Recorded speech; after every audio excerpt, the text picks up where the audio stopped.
Contexto, su programa diario sobre política internacional, economía, sociedad y otros temas de interés. Recuerde que puede verlo tanto a las 9 de la mañana como a las 12:30 de la noche para los madrugadores. En este canal RNN. En RNN, canal 27, pero también en YouTube.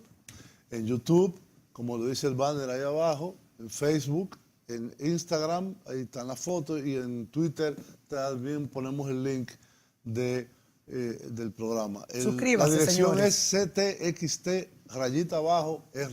Suscríbase. Se suscribe y le llega y lo ve en la hora que usted quiera. Y le llega el tema y pues lo ve cuando quiere. Bueno, hoy hemos escogido hablar sobre el centenario de la Revolución Rusa. Señores, 100 años ya. Bueno, la Revolución Rusa indudablemente tuvo grandes repercusiones y sigue teniendo incluso todavía en lo que es la historia contemporánea, el mundo contemporáneo. Habrá que recordar que Rusia pasó de un sistema totalmente absolutista, ¿verdad?, a una monarquía de los zares heredados nada menos que de los romanos. O sea, Rusia vivía en un ámbito rural, en un ámbito atrasado después de todas estas hambrunas que estaban pasando con la Primera Guerra Mundial, y surge este gobierno comunista de Lenin, y todo esto cambia lo que es las relaciones entre los países de todo el globo terráqueo, que se, vamos a decir, toman bandos, y uno y otro se vuelve luego, ya un poco después que acaba la Segunda Guerra Mundial, pues lo que es la Guerra Fría. Los países separados, como decían, por el telón de acero.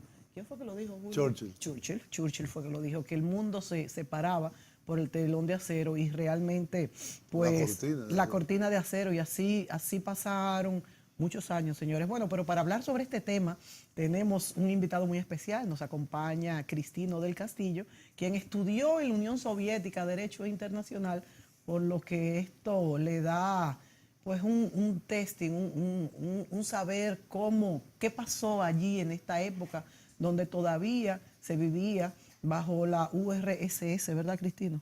Sí, así es. Bienvenido. Muchas gracias, me siento muy contento de estar aquí con ustedes, amigos, en este programa, como dicen, tan visto y escuchado. ¿Ya te suscribiste, Cristino? CTXT_RD.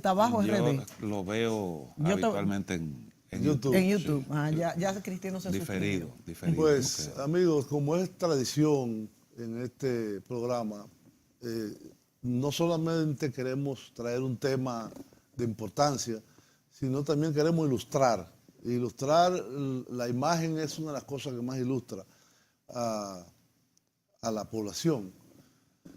La Revolución Rusa definitivamente cambió el curso de la humanidad y cambió el siglo XX. De hecho, historiadores internacionales le llaman al corto siglo XX, que comienza precisamente con la llegada de los bolcheviques al poder en 1917 y la caída final, disolución de la Unión Soviética en 1991. Y durante todo ese tiempo, la Unión Soviética transformó su principal componente, que es la Federación Rusa, de un país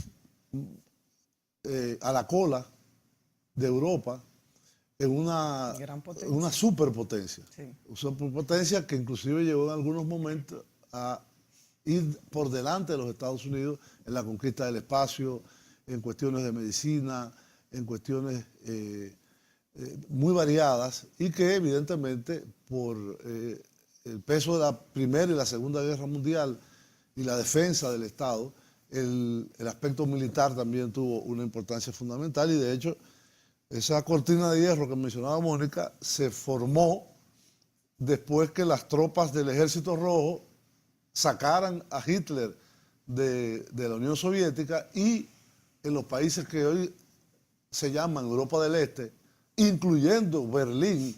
Berlín la toman las tropas soviéticas, y son los que derrotan al nazismo y a Hitler en un campo de batalla donde le costó más de 30 millones de muertos rusos. Entonces, para poder ilustrar este origen y poder entrar en una buena conversación con Cristino, queremos pasarle un video que conseguimos en la red, interesante, no todo lo que dice yo estoy de acuerdo, pero interesante, y es una forma de ilustrar con caricaturas qué pasó en Rusia. Si por favor el señor director nos puede pasar el primer video. La Revolución Rusa es un movimiento político, social y económico que estalló en el año 1917 en el Imperio Ruso. Este episodio, por las trascendentales consecuencias que derivaron de él, es considerado como uno de los más grandes acontecimientos de la época contemporánea. La consecuencia fue el derrumbe de la dinastía de los zares, herederos de los emperadores romanos, lo que significó la abolición del sistema absolutista y despótico hasta entonces imperante. La revolución trajo consigo como resultado un gobierno de corte comunista dirigido por Vladimir Lenin. Las consecuencias que motivaron la revolución rusa fueron: primera causa. Rusia estaba en guerra con Alemania, se trataba de la Primera Guerra Mundial, entonces llamada la Gran Guerra. Las constantes derrotas que estaban sufriendo los ejércitos rusos en la guerra y las numerosas bajas llevaron al descrédito a los Romanov, la última dinastía zarista, con Nicolás II a la cabeza. Años antes, en 1905, tuvo lugar una primera revolución tras la derrota rusa ante Japón en la guerra ruso-japonesa. Segunda causa. Rusia sufría una aguda crisis económica con escasez de alimentos para la población, que sufría una terrible hambruna. Era un país eminentemente rural y atrasado. La organización social de Rusia estaba basada en la más absoluta desigualdad, distinguiéndose dos clases sociales bien marcadas: la nobleza y el pueblo llano, casi todos campesinos. No existía prácticamente clase media. La tercera causa la encontramos en la esposa del zar Nicolás II, la emperatriz Alejandra, de origen alemán, tremendamente impopular y enemiga de cualquier reforma favorable al pueblo. Un año antes habían asesinado a Rasputín, médico y asesor de la emperatriz. Estas causas, unidas a un invierno muy duro, fueron el detonante que hizo saltar la revolución. Vamos a distinguir dos fases dentro de la revolución en el año 1917, la Revolución de Febrero y la de Octubre, que en realidad se produjeron en marzo y en noviembre, ya que Rusia se regía por el calendario juliano en vez de por el calendario gregoriano, como el resto del mundo. La Revolución de Febrero se inició con una huelga espontánea de los trabajadores de las fábricas de la capital, Petrogrado, hoy San Petersburgo. Los días siguientes, las huelgas y manifestaciones se generalizaron por todo Petrogrado, y la tensión fue en aumento. Las manifestaciones cada vez fueron más multitudinarias. El ejército no contó con los medios para reprimir la revolución, y Nicolás II, el último emperador de Rusia, tuvo que abdicar. El primer episodio de la revolución se había saldado con más de un centenar de víctimas, principalmente manifestantes. La caída rápida e inesperada del régimen suscitó en el país una ola de entusiasmo y un sentimiento de liberación. Un gobierno provisional sucedió al poder absoluto rápidamente. Este gobierno lo acabaría encabezando Alexander Kerensky. Estas primeras semanas llenas de esperanza y generosidad fueron muy pacíficas, tanto en las ciudades como en las zonas rurales. No hubo represalias contra los antiguos siervos del zar. Se decretó libertad de prensa, de reunión y se permitió la entrada de exiliados políticos, entre ellos la entrada del revolucionario Vladimir Lenin, que vivía en el exilio. Las posiciones se empezaron a mover. Los soviets, que eran asambleas populares de obreros, soldados y campesinos, en un principio permitieron al gobierno provisional gobernar, pero insistieron en una prerrogativa para influir en el gobierno y controlar diversas milicias. La masa de trabajadores y campesinos se politizaba. El pequeño partido bolchevique, liderado por Lenin, quien impuso una radicalización estratégica, se hizo portavoz del creciente descontento general y se convirtió en depositario de las aspiraciones populares. Con sus grandes dotes de oratoria, comenzó a defender los postulados de Karl Marx para sustituir el capitalismo por un nuevo sistema socioeconómico socialista e instaurar la dictadura del proletariado. Un frenesí por dialogar y exponer ideas se instaló en la sociedad. El gobierno de Kerensky cada vez era más impopular, incapaz de hacer reformas, se distanció de la población. Se siguieron mandando tropas para luchar en la Primera Guerra Mundial. Esto desencadenó revueltas populares. El gobierno provisional optó por la represión y comenzó a perseguir a los opositores. Lenin y León Trotsky planearon el derrocamiento del gobierno provisional para instalar el sistema comunista. Si la Revolución de Febrero fue un levantamiento espontáneo, en la Revolución de Octubre se podría hablar de un golpe estratégico organizado por Trotsky y Lenin contra el gobierno provisional. En la Revolución de Octubre, en Petrogrado, los soviets se apoderaron de los puntos estratégicos de la capital y asaltaron el Palacio de Invierno, derrocando al gobierno provisional. Lenin anunció 3 medidas: una paz inmediata, un decreto sobre la tierra para distribuirla entre los campesinos y la formación del Soviet de Comisarios del Pueblo, o Sovnarkom, que organizaría unas elecciones para elegir a una asamblea constituyente. El partido bolchevique de Lenin resultó derrotado en las elecciones. Lenin mandó disolver la asamblea, democráticamente elegida al estar en minoría.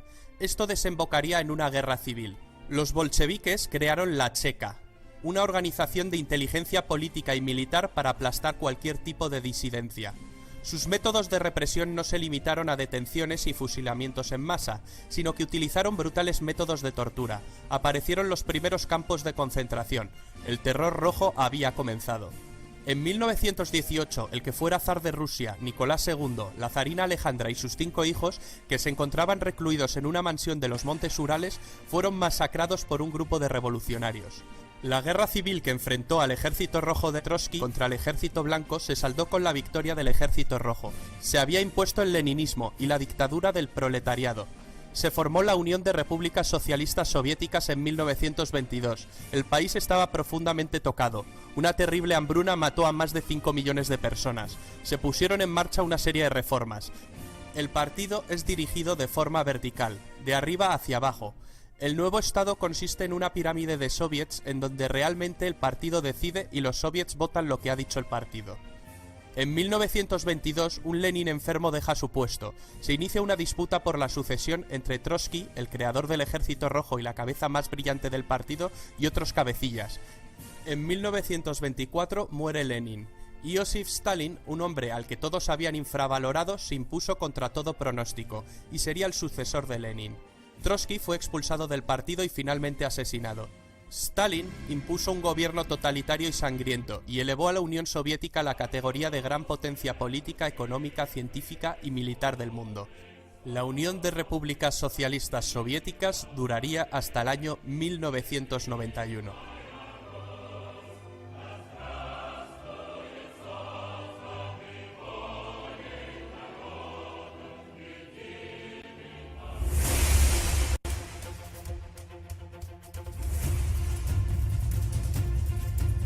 Interesantísimo. Sí, sí, tiene algunos sesgos, pero bueno. Bueno, después lo conversamos. Sí. Pero evidentemente hemos agotado todo el primer bloque. Cuando vengamos, entonces vamos a conversar con Cristino. Y vimos ahí que casi todo el siglo XX, señores, pues lo cubrió lo que fue esa revolución del 17 a lo que fue el 91, que cayó la Unión Soviética. Volvemos, no se vaya.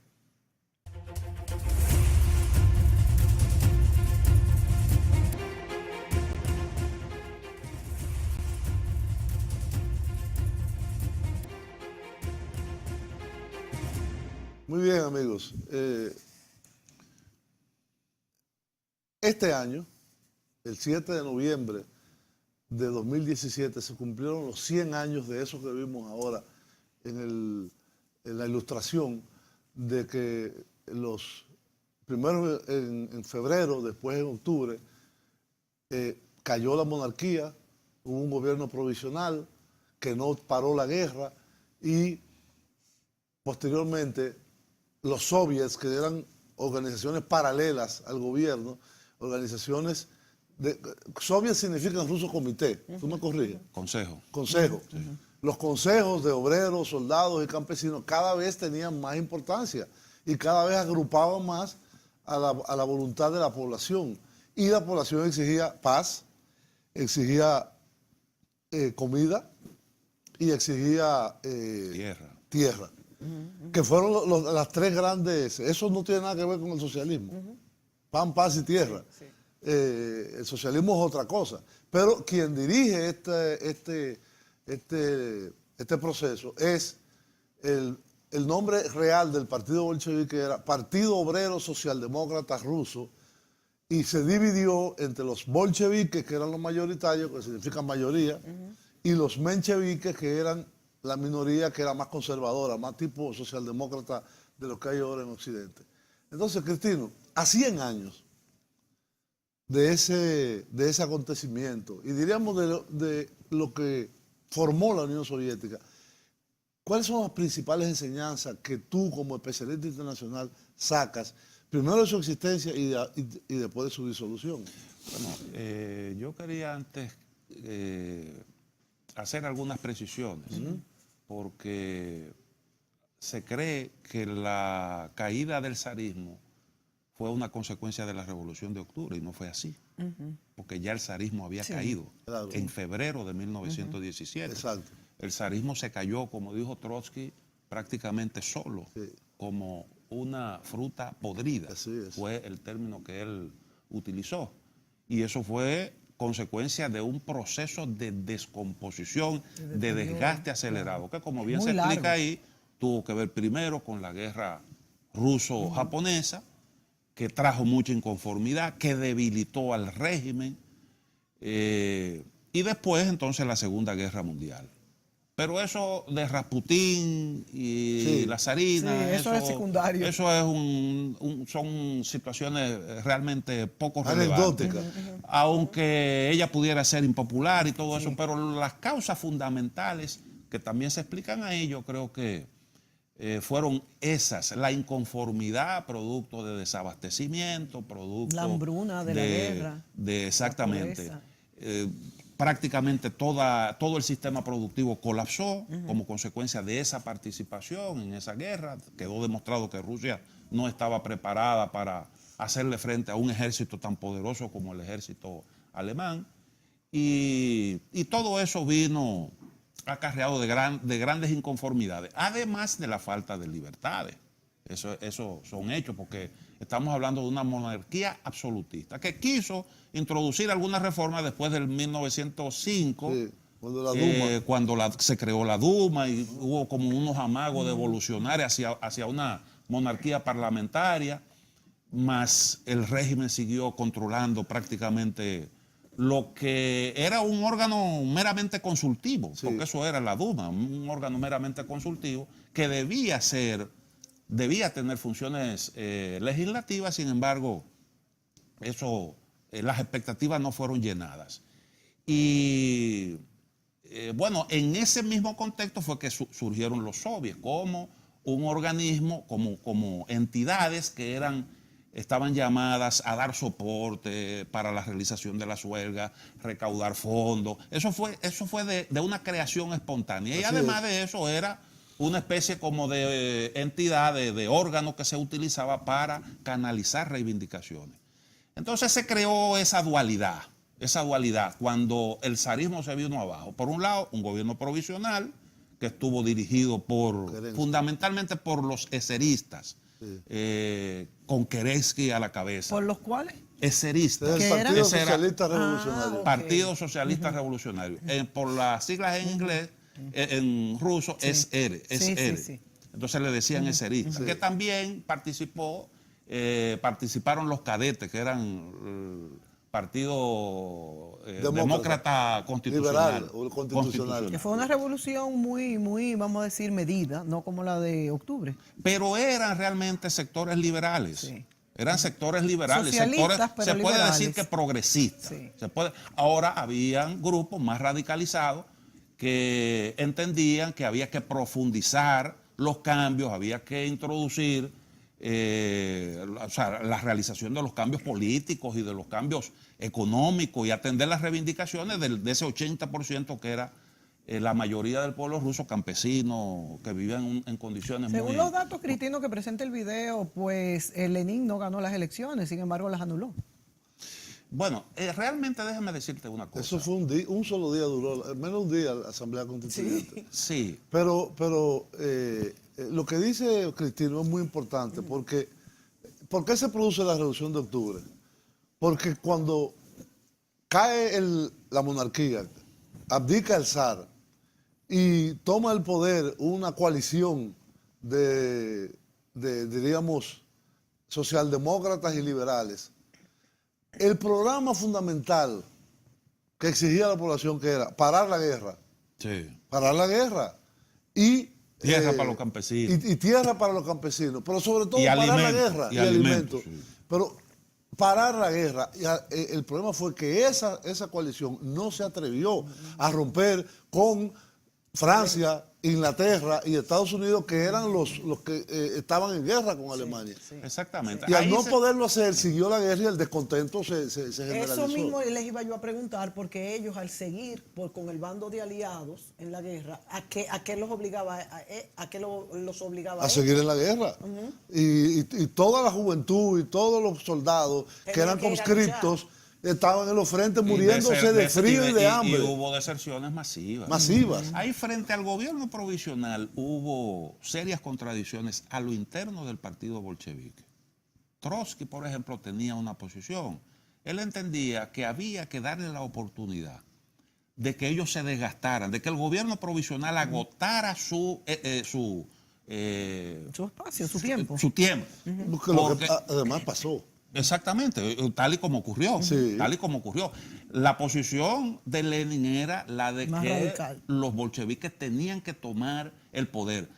Todo el poder para los soviets. Esa era la consigna. Porque se creó esa dualidad, gobierno provisional y los soviets. Los soviets tenían mucha influencia. En un primer momento, los eseristas tenían el control del soviet de Petrogrado.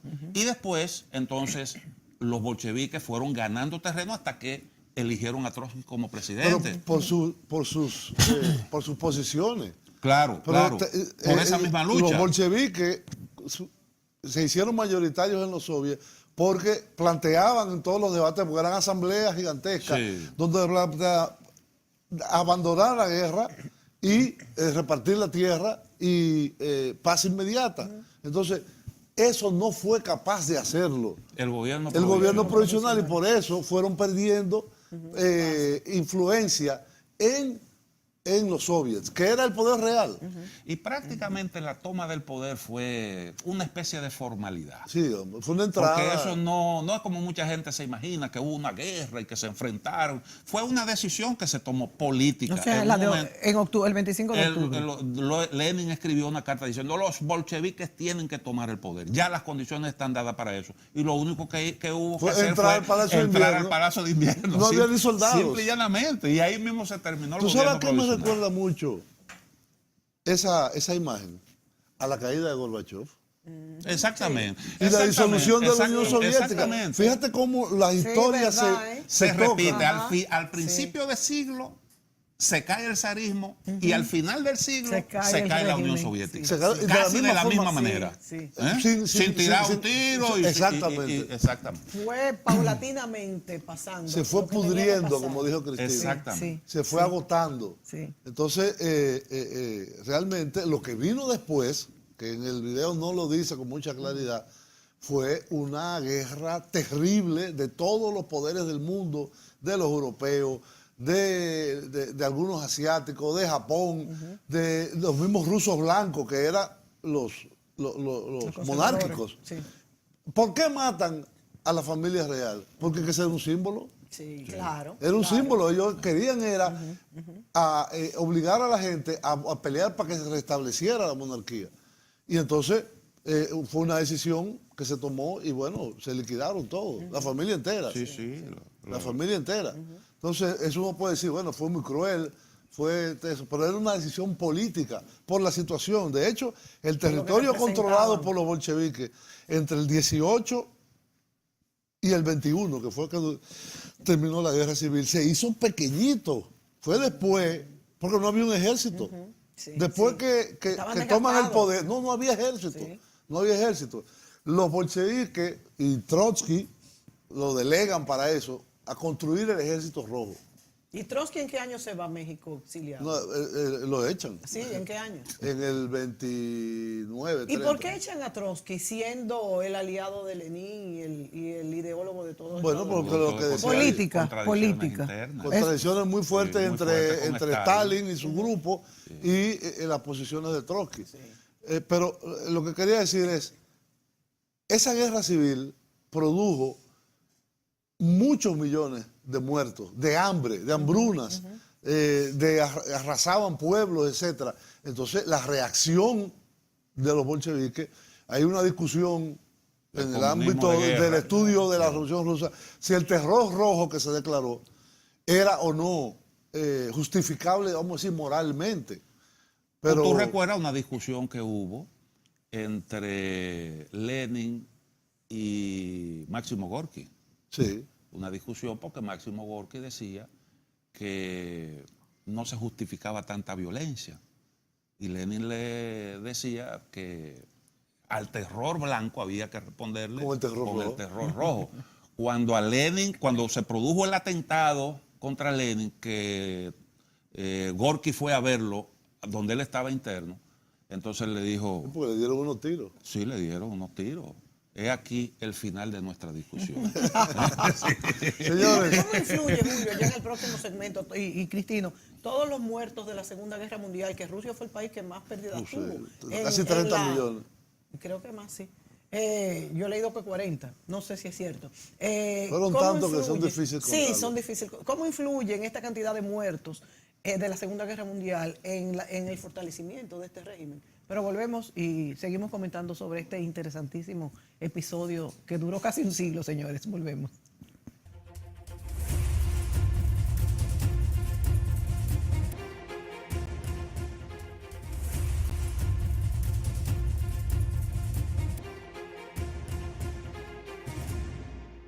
Muy bien, amigos, seguimos aquí conversando y analizando lo que fue ese gran acontecimiento de la historia en Rusia, que fue la Revolución Rusa de 1917 y su posterior desarrollo en la Unión de Repúblicas Socialistas Soviéticas.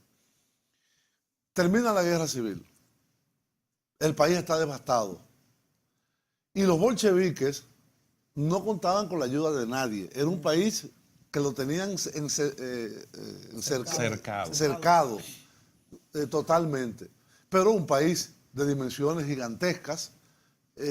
La Unión Soviética como tal tenía 17 repúblicas, eran 15 repúblicas. Sí.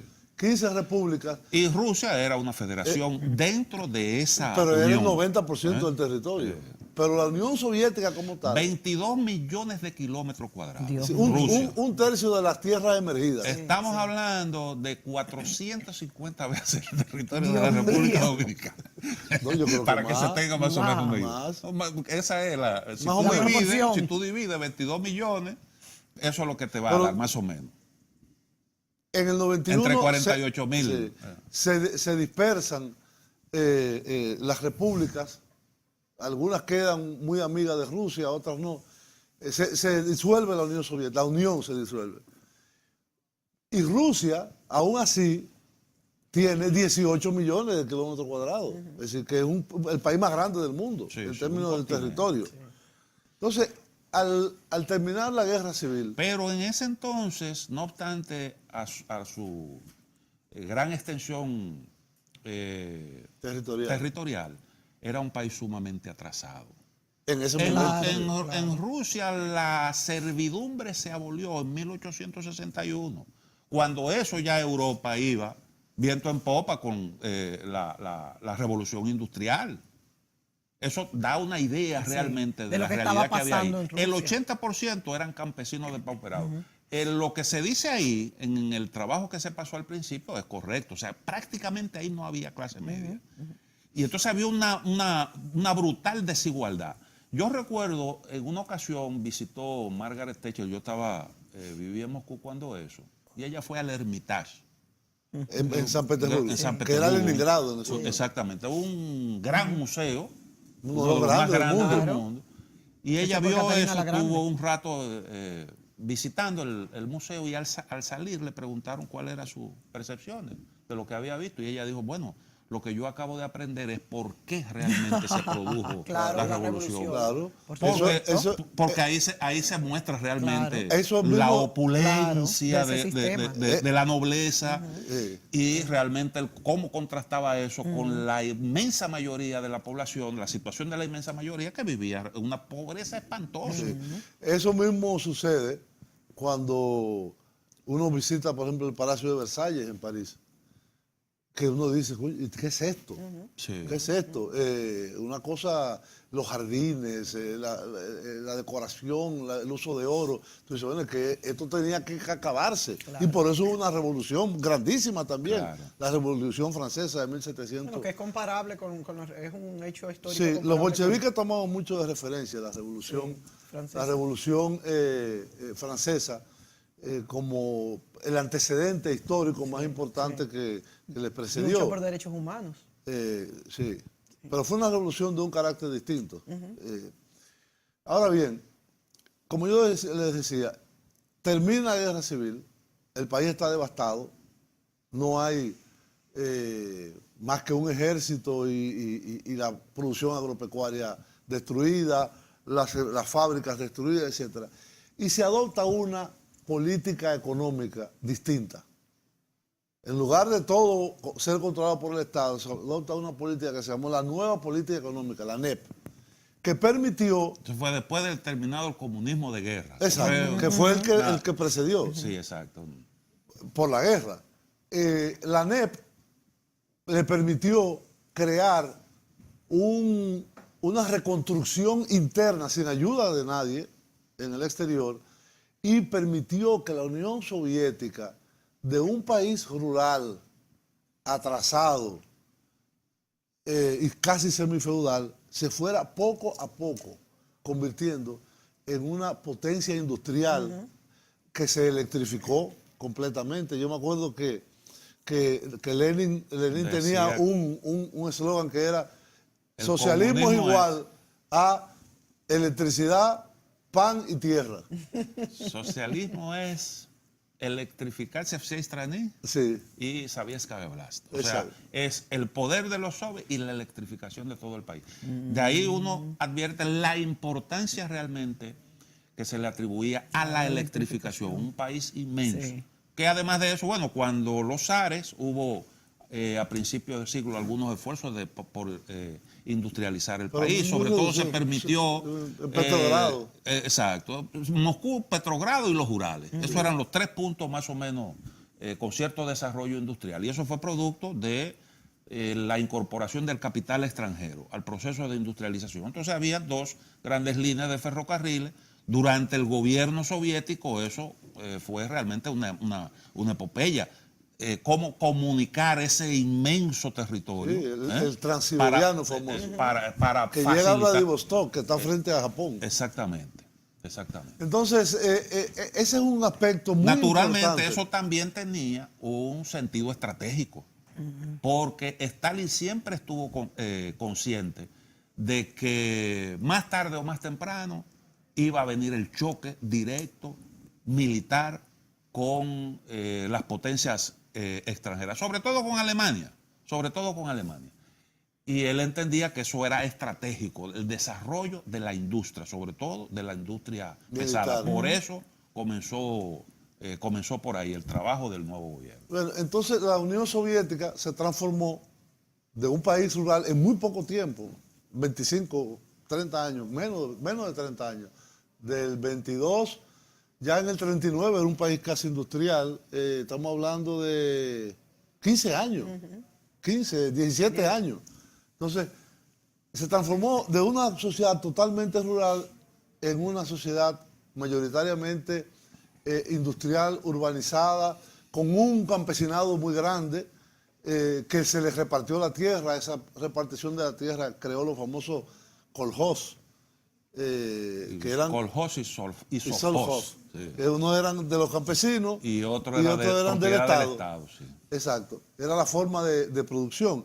Entonces, hoy en día hay personas que en Rusia que añoran lo que era la Unión Soviética, por muchas razones, sobre todo los más viejos, porque los jóvenes no conocieron, no conocieron lo que fue hace 25 años de la disolución, 26. Entonces tenemos un video muy interesante sobre este tema que se titula Lo que te ocultaron sobre la Unión Soviética, que dura unos 4 minutos y que vamos a pasarlo en este momento, por favor.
Veíamos esos apartamentos como el que espera a que el pastel salga del horno. Estábamos hartos de vivir con otras familias. Cuando nos mudamos nos pareció un paraíso.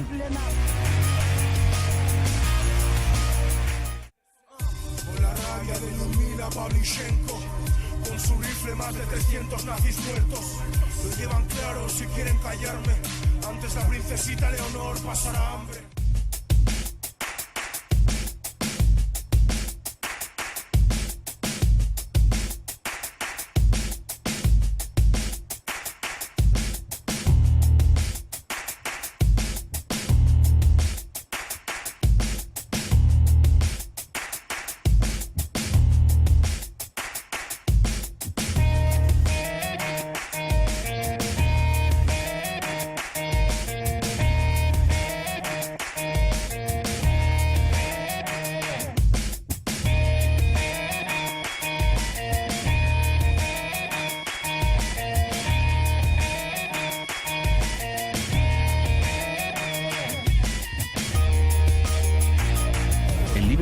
Llegó a Rusia y con él el caos. Se vendieron empresas estatales a precio de saldo. Gracias a la terapia de shock de Yeltsin, en 1992 los rusos consumían un 40% menos que en 1991. Un tercio de la población había caído en la pobreza y la gente tardaba meses en cobrar su sueldo. La corrupción era generalizada y el crimen organizado se disparó. Moscú se convirtió en el nuevo salvaje oeste. El número de pobres había aumentado en 72 millones, mientras Moscú pasaba a ser la ciudad del mundo con más multimillonarios.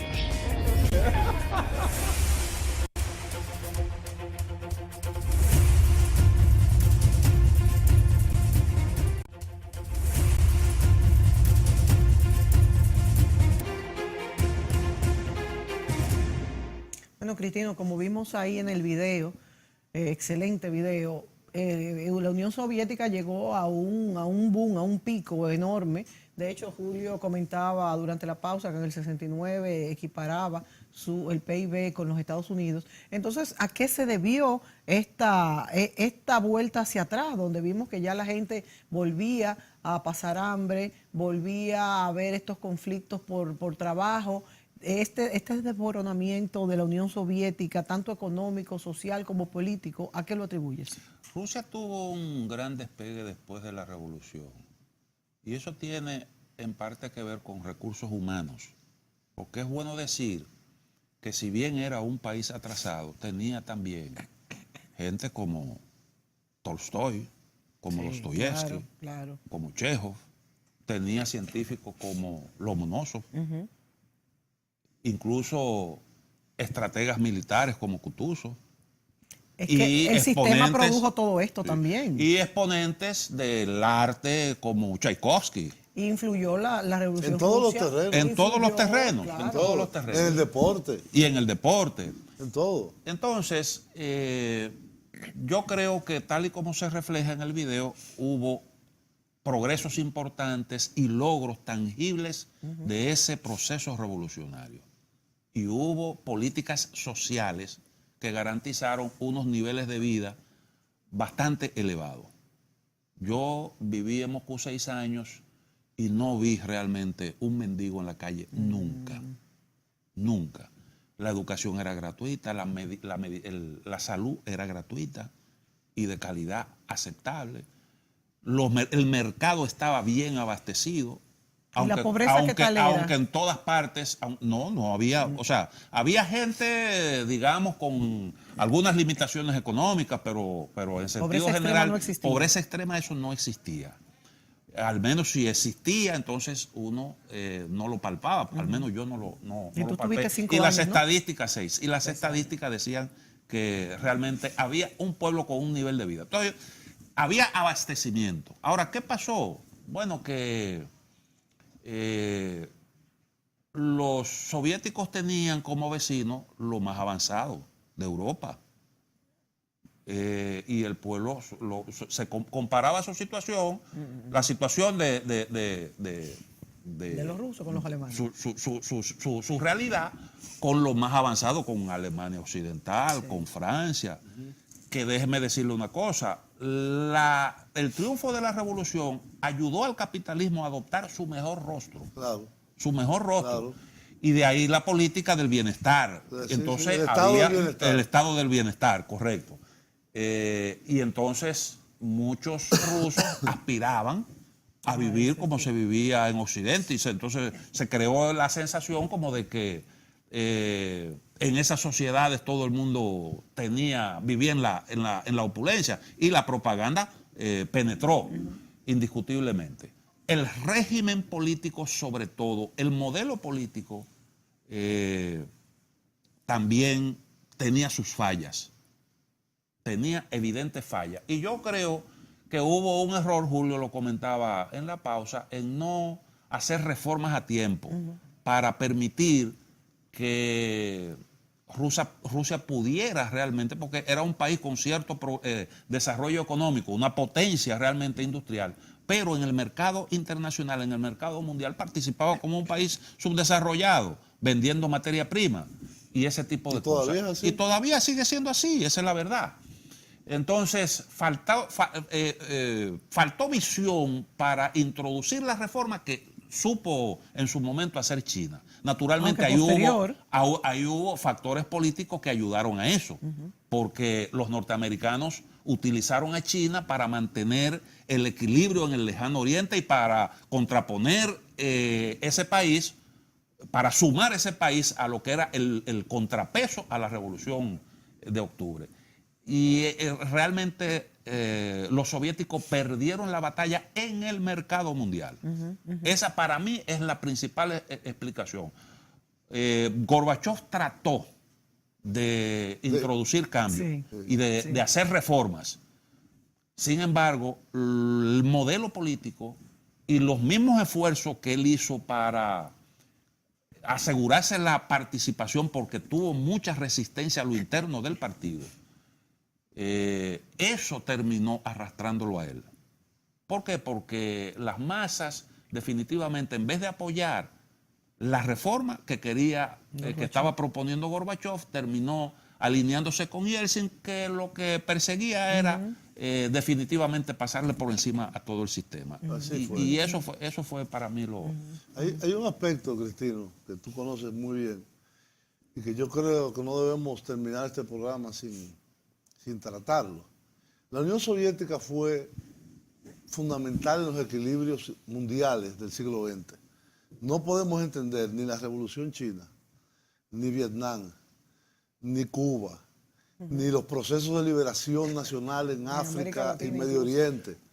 La eliminación del colonialismo. La eliminación del colonialismo sin el peso internacional que tuvo la Unión Soviética. Para algunas cosas no era tan positivo, pero en general ese equilibrio basado en el terror de la destrucción, el aniquilamiento nuclear. En la época donde, y en la época que se vivía, o sea, en el siglo XX, porque ahora quizás ya no es necesario, pero en esa época era fundamental. ¿Cómo que no es necesario? Los americanos iban invadiendo por donde ellos quieran. Sí, pero antes era peor y había monarquías y era un momento... Bueno, el asunto es que yo entiendo que hoy en día la disolución de la Unión Soviética llevó a Rusia y a las repúblicas en su entorno, incluyendo Ucrania, que era una parte fundamental de la Unión Soviética, primero a enfrentarse entre sí, los países como los países de las repúblicas bálticas, de Lituania, Estonia y Latvia, en donde hay una minoría rusa que no tienen derechos ciudadanos, se llaman no ciudadanos. Y ha habido entonces un proceso de debilitamiento total de los equilibrios mundiales. Muy brevemente, Cristino, esta política de Putin, aunque no tiene nada que ver con la Unión Soviética, ¿podría regresar a algún tipo de equilibrios internacionales? Bueno, yo creo que no es muy fácil responder la pregunta porque no advierto esa competencia.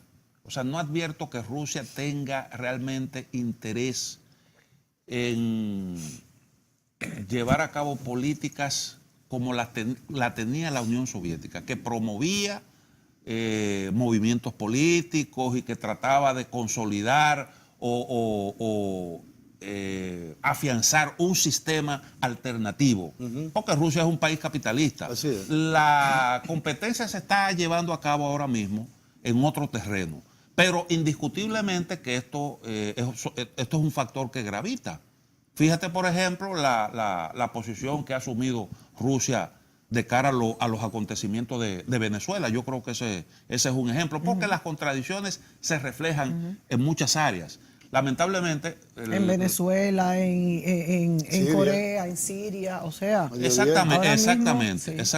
Sí. Es un contrapeso. Y está resurgiendo como tú dices, como el contrapeso y como una gran potencia, porque como dijimos, estuvo bastante rezagada. Señores, nos están haciendo todas las señas. Cristino, te vamos a tener que volver a invitar. A mí me ha gustado mucho este programa. No se haga tan salvaje. Que a los televidentes también. Así que ya sabes, para el año que viene te esperamos por aquí. Señores, con mucho gusto. Con ustedes será hasta nuestra próxima entrega. Gracias por estar con nosotros.